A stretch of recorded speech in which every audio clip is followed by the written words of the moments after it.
बिहारी जी किसी का उधार नहीं रखते। एक बार की बात है, वृंदावन में एक संत रहा करते थे। उनका नाम था कल्याण। वे बांके बिहारी जी के परम भक्त थे। एक बार उनके पास एक सेठ आया। अब था तो सेठ, लेकिन कुछ समय से उसका व्यापार ठीक से नहीं चल रहा था। उसको व्यापार में बहुत नुकसान हो रहा था। सेठ उन संत के पास गया और उनको अपनी सारी व्यथा बताई और कहा, महाराज, मेरे व्यापार में कुछ दिनों से काफ़ी नुकसान हो रहा है। आप कोई उपाय करिए। संत ने कहा, सेठ जी, अगर मैं ऐसा कोई उपाय जानता तो आपको अवश्य बता देता, लेकिन मैं ऐसी कोई विद्या नहीं जानता जिससे मैं आपके व्यापार को ठीक कर सकूं। ये मेरे बस में नहीं है। हमारा तो एक ही सहारा है, बिहारी जी। इतनी बात हो ही पाई थी कि बिहारी जी के मंदिर खुलने का समय हो गया।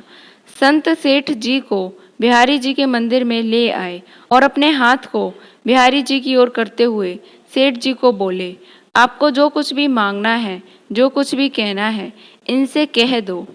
ये सबकी कामनाओं को पूर्ण कर देते हैं। सेठ जी ने बिहारी जी से प्रार्थना की। 2-4 दिन वृंदावन में रुके और फिर चले गए।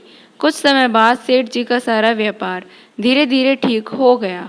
अब सेठ जी समय समय पर बिहारी जी के दर्शन करने वृंदावन आने लगे, लेकिन कुछ समय बाद सेठ जी थोड़े अस्वस्थ हो गए। वृंदावन आने की शक्ति भी अब उनके शरीर में नहीं रही। एक बार उसका एक जानकार वृंदावन धाम की यात्रा पर जा रहा था। इस बात को जानकर सेठ जी को बड़ी प्रसन्नता हुई।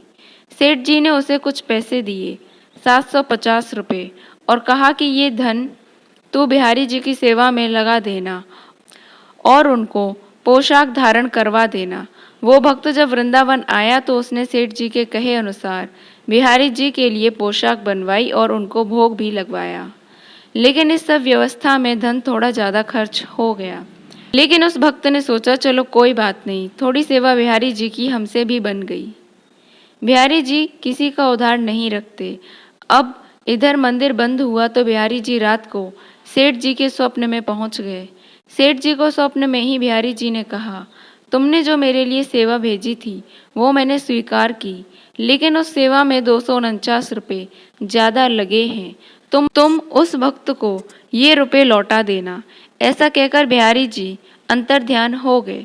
सेठ जी की जब सुबह आंख खुली तो वे बिहारी जी की लीला देखकर आश्चर्यचकित रह गए।